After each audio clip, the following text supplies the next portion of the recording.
আকার সহযোগে দুই বর্ণের বানান।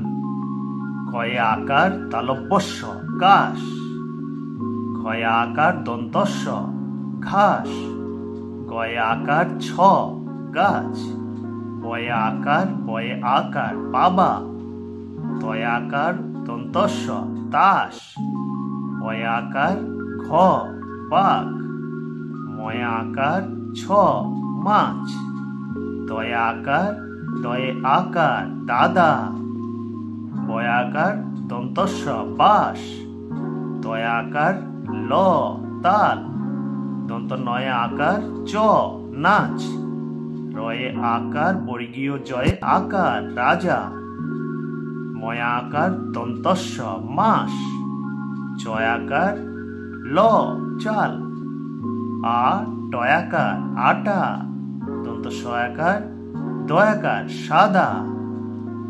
তাহলে ছোট্ট বন্ধুরা, আজকে আমরা শিখলাম দুই বর্ণের বানান। পরবর্তীতে আমরা শিখব তিন বর্ণের বানান।